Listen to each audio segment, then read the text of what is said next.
The rain set early in tonight. The sullen wind was soon awake. It tore the elm tops down for spite, and did its worst to vex the lake. I listened, with heart fit to break, when glided in Porphyria. Straight she shut the cold out, and the storm, and kneeled, and made the cheerless grate blaze up, and all the cottage warm.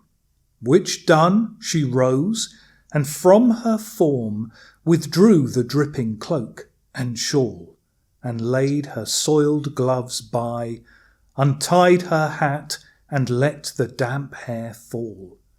And last, she sat down by my side, and called me.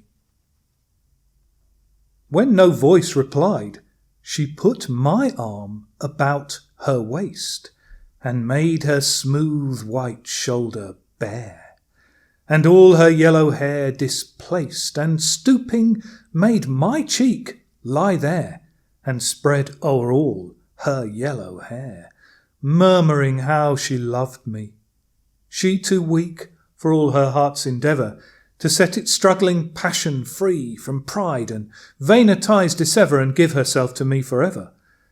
But passion sometimes would prevail, nor could tonight's gay feast restrain a thought of one so pale for love of her, and all in vain, so she was come through wind and rain.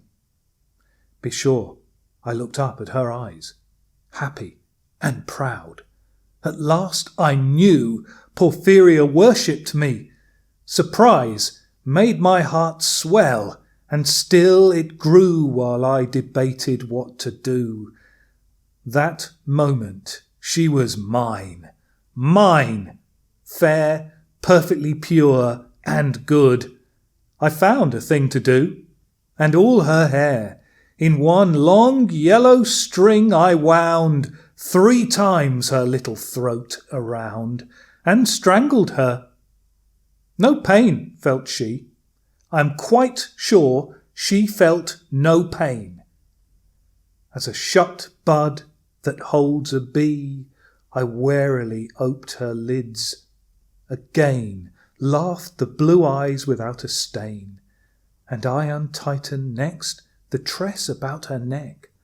Her cheek once more blushed bright beneath my burning kiss. I propped her head up as before, only this time my shoulder bore her head, which droops upon it still, the smiling, rosy little head, so glad it has its utmost will, that all it scorned at once is fled, and I, its love, am gained instead. Porphyria's love!